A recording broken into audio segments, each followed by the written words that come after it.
قال ومن ذريتي قال لا ينال عهد الظالمين وإذ جعلنا البيت مثابة للناس وأمنا واتخذوا من مقام إبراهيم مصلى وعهدنا إلى إبراهيم وإسماعيل أن طهر بيتي للطائفين والعاكفين والركع السجود وإذ قال إبراهيم رب اجعل هذا بلدا آمنا وارزق أهله من الثمرات من آمن منهم بالله واليوم الآخر قال ومن كفر فأمتعه قليلا ثم أضطره إلى عذاب النار وبئس المصير.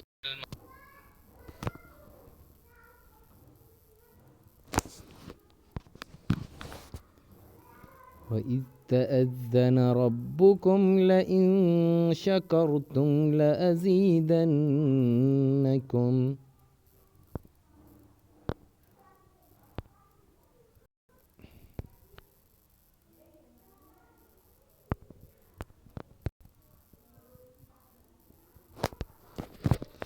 وبئس المصير.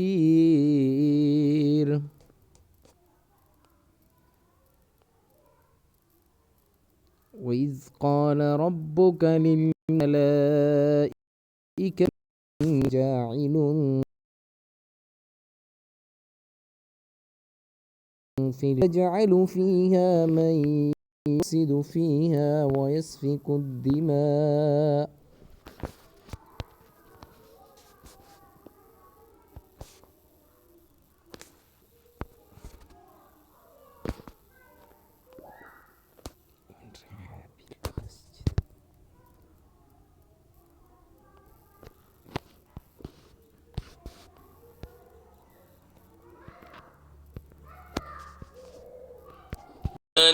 الرحيم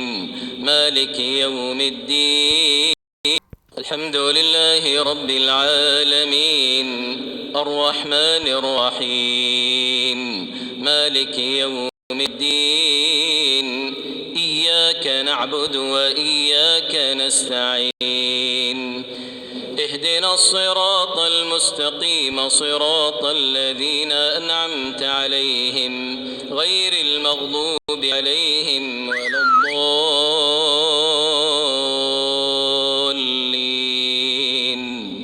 آمين. وإذ ابتلى إبراهيم ربه بكلمات فأتمهن قال إني جاعلك للناس إماما قال ومن ذريتي قال لا ينال عهد الظالمين وإذ جعلنا البيت مثابة للناس وأمنا واتخذوا مقام إبراهيم مصلى وعهدنا إلى إبراهيم وإسماعيل أن طهر بيتي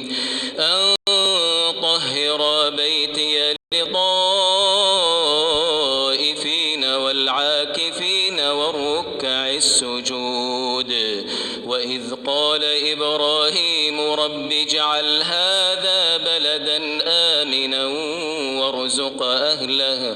وارزق أهله من الثمرات من آمن منهم بالله واليوم الآخر قال ومن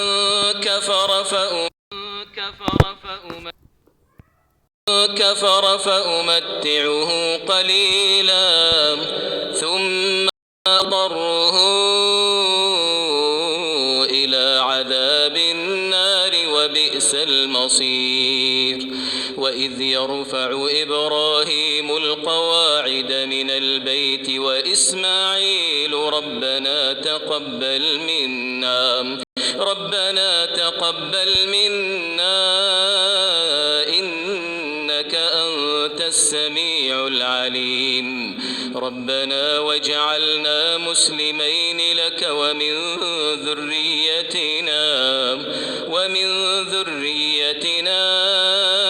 أمة مسلمة لك وأرنا مناسكنا وتب علينا إنك أنت التواب الرحيم ربنا وابعث فيهم رسولا منهم يتلو عليهم آياتك ويعلمهم الكتاب والحكمة ويزكيهم إنك أنت العزيز الحكيم ومن يرغب عن ملة إبراهيم إلا من سفه نفسه ولقد اصطفيناه في الدنيا وإنه في الآخرة لمن الصالحين إذ قال له ربه أسلم قال أسلمت لرب العالمين ووصى بها إبراهيم بنيه ويعقوب يا بني إن الله اصطفى لكم الدين فلا تموتن إلا وأنتم مسلمون أم كنتم شهداء إذ حضر يعقوب الموت إذ قال لبنيه ما تعبدون من بعدي قالوا نعبد إلهك وإله آبائك إبراهيم وإسماعيل وإسحاق إلها واحدا ونحن له مسلمون تلك أمة قد خلت لها ما كسبت ولكم ما كسبتم ولا تسألون عما كانوا يعملون